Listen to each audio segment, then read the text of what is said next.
بھی دو، وہ بھی صدقہ ہے، وہ بھی صدقہ ہے۔ قرآن نہیں کہہ رہا 21,000 دیو گے، کالا بکرا آنا ہے، چٹا ککڑ آنا ہے، فلاں شے آنی ہے، ٹنگڑی شے آنی ہے۔ قرآن نہیں کہہ رہا، قرآن کہہ رہا بس ہاں جی۔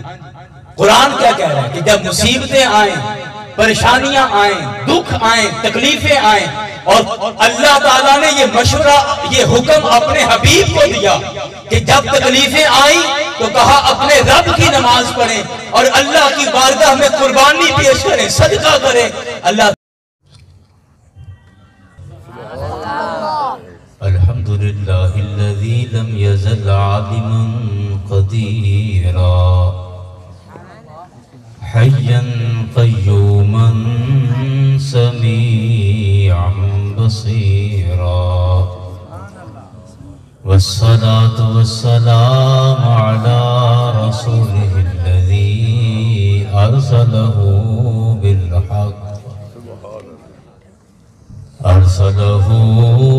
بالحق بشيرا ونذيرا وعلى آله وأصحابه كثيرا كثيرا أما بعد فأعوذ بالله من الشيطان الرجيم بسم الله الرحمن الرحيم إنا أعطيناك الكوثر فصل لربك وانحر إن شانئك هو الأبتر صدق الله إن الله وملائكته يصلون على النبي يا أيها الذين آمنوا صلوا عليه وسلموا تسليما سب احباب بلند آواز سے درود و سلام پڑھنے الصلاة والسلام علیک یا رسول اللہ الصلاة والسلام علیک یا نبی اللہ الصلاة والسلام علیک یا شفیع المذنبین۔ درود شریف میں کنجوسی نہ کریں، بلند آواز سے پڑھیں الصلاة والسلام علیک یا رسول اللہ وعلا آلک واصحابک یا نبی اللہ۔ اعلیٰ حضرت رحمت اللہ علیہ کے مشہور زمانہ و اشعار جو بالخصوص رسول اکرم صلی اللہ علیہ وسلم کی عظمت اور رفعت کے حوالے سے آپ نے لکھے ہیں، اور جن اشعار کا ایک ایک لفظ رسول اکرم صلی اللہ علیہ وسلم کی شان رفعت اور شان عالی مرتبت کا تذکرہ کرتا ہے۔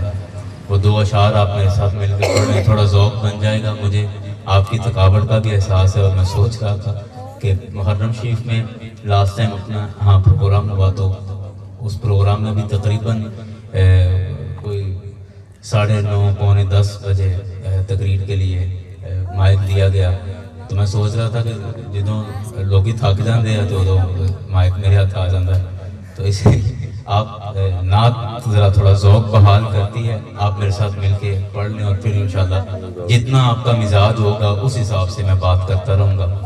آپ سب پڑھ لیں سب سے اعلیٰ اعلیٰ ہمارا نبی، سب سے اعلیٰ اعلیٰ ہمارا نبی، سب سے بالا والا ہمارا نبی، سب سے بالا والا ہمارا نبی۔